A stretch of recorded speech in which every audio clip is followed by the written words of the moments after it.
আসসালামু আলাইকুম my YouTube family. দেশ বা দেশের বাইরে যে যেখানে আছেন সকলকে আমার সালাম। সকলে সুস্থ থাকুন, ভালো থাকুন আর নেক পথে চলুন, এই দোয়াই করি আল্লাহ পাকের কাছে। আর আপনারাও আমাদের জন্য দোয়া করবেন, আমরা যেন সুস্থ সবল থাকতে পারি আর নেক পথে চলতে পারি। ফ্রেন্ডস, আজকের রেসিপি দেখেই তো আপনারা বুঝতে পারছেন কি হতে চলেছে।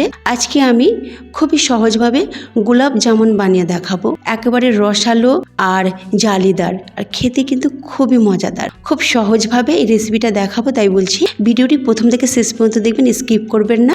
আর আগে থেকেই বলে দিচ্ছি, যদি ভালো লাগে একটা লাইক করবেন, তার সাথে সাবস্ক্রাইব করে পাশে থাকবেন, তার সাথে একটা কমেন্ট অবশ্যই করবেন। চলুন শুরু করি। বিসমিল্লাহির রহমানির রহিম। এখানে একটা মেজারমেন্ট কাপ নিয়েছি, এটা হাফ কাপ। এই হাফ কাপের 3 কাপ পানি আর 3 কাপ চিনি নিয়ে নিলাম, সমান সমান মাপের নিয়ে ফোটাতে দিয়ে দিলাম। আর একটু কালার দিয়ে দিচ্ছি, আমার কাছে অরেঞ্জ কালার ছিল, একটু সামান্য অরেঞ্জ কালার দিয়ে দিচ্ছি।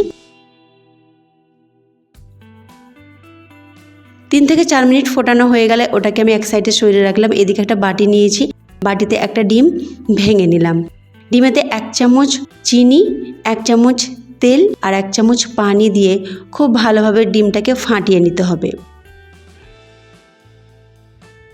যেন চিনি গলে ডিমের সাথে মিশে যায়।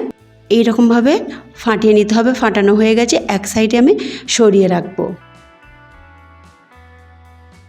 এদিকে একটা বোল নিয়েছি, বোলেতে আমি ওই যে কাপ হাফ কাপ, ওই হাফ কাপের 1 কাপ আমি নিলাম গুঁড়ো দুধ আর হাফ কাপের হাফ কাপ আমি নিলাম ময়দা। আপনারা যে বাটি নেবেন সেই বাটির মাপ করে আপনারা মেজারমেন্টটা করবেন।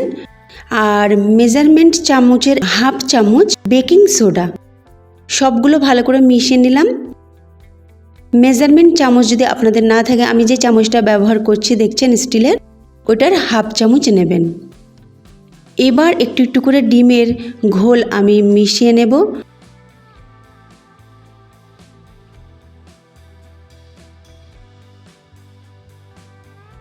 আর ভালো করে এটাকে একটা ডো বানাবো। এটা একটা চটচটে ডো তৈরি হবে, কিছুক্ষণ রেস্টেও রাখবো।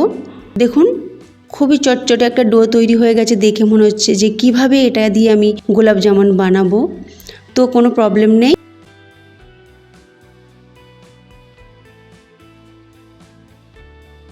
এখন একটু ঘি দিয়ে দেব, হাফ চামচের থেকে একটু কম ঘি দিয়ে ভালো করে মেখে নেব। এই ধরুন 1/4 চামচ ঘি দিলাম, দিয়ে ভালো করে এটাকে মেখে নেব। তারপরে রেস্টে রাখবো প্রায় 15 থেকে 20 মিনিট। তারপরে আবার একটু ঘি দিয়ে ভালো করে এটাকে মেখে নিয়ে তারপরে শেপ দিয়ে দেব।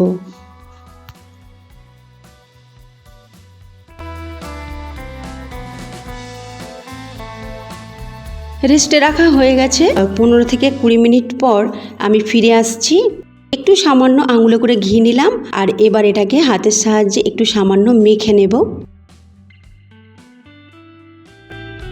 তারপর ছোট ছোট করে লেচি কেটে একটা শেপ দিয়ে দেব, গোল গোল শেপ করব, যেরকম গোলাপ জামুনের শেপ হয় সেরকম করে নেব।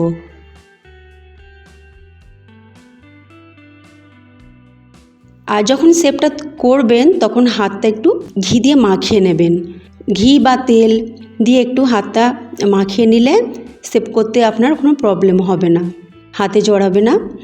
দেখুন একটা আমি বানিয়ে নিচ্ছি, এইভাবে হালকা হাতে গোলটা করবেন। এইভাবে আমি সবগুলো করব। আমি ওদিকে কড়াতে তেল গরম করতে দিয়েছি, তেলটা একদম হালকা গরম, কম আঁচে এটা করব, একদম হালকা গরম। একটা করে গোল করছি আর দিয়ে দিচ্ছি তেলেতে। দেখুন দেখিয়ে বুঝতে পারছেন তেলটা কীরকম গরম আছে, খুবই অল্প গরম থাকবে। আর এইভাবে হালকা হাতে কড়াটাকে একটু নাড়াচাড়া করব। এখন কোনো চামচ বা খুন্তি দেব না, একটা একটা করে দিয়ে দেব। কিছুক্ষণ পর দেখবেন এগুলো ফুলে ভেসে উঠেছে, তার মানে জানবেন ভিতর থেকে এটা খুব ভালোভাবে তৈরি হচ্ছে। আর তারপর যখন এগুলো ফুলে ভেসে উঠবে তখন চামচ দিয়ে বা কিছুর মাধ্যমে এইভাবে নাড়াচাড়া করে দেবেন, তাতে তেলটা ভালোভাবে গায়ে লাগবে আর আরও সুন্দরভাবে ফুলে উঠবে আর কালারও আসবে। এইভাবে নাড়াচাড়া করতে করতে ভাজবেন, তা নাহলে এক সাইডে কালার বেশি হয়ে যাবে। তো এইভাবে উল্টে পাল্টে ভেজে নেবেন। যেমন গোলাপ জামুনের কালার হয় ঠিক সেই রকম কালারটা করে নেবেন, বা আপনারা একটু ডিপ কালারও করতে পারেন, কালো গোলাপ জামুনও করতে পারেন, তাহলে একটু বেশি ভাজতে হবে। আর অবশ্যই কম আঁচে করবেন, ভুলে গিয়েও জোর বা মাঝারি আঁচ করবেন না।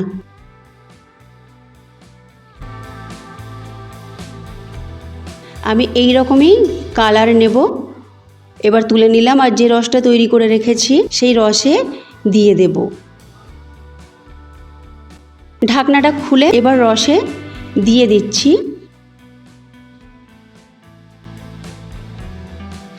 এবার এটা গ্যাসে বসিয়ে কম আঁচে 10 মিনিট ঢাকনা চাপা দিয়ে ফোটাবো।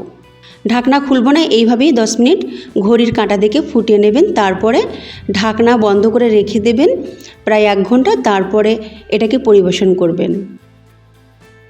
আমার তৈরি হয়ে গেছে। আমি উপরে একটু পেস্তা কুচি দিয়ে দিচ্ছি, যাতে দেখতে ভালো লাগে আর খেতেও ভালো লাগবে। আর একটা বাটিতে তুলে আপনাদেরকে দেখাবো কেটে যে ভিতরটাই কেমন হয়েছে। একেবারে রসে টইটুম্বুর আর ফুটো ফুটো অনেক তৈরিও হয়েছে। আর মাশাআল্লাহ খেতেও কিন্তু খুবই ভালো হয়েছে।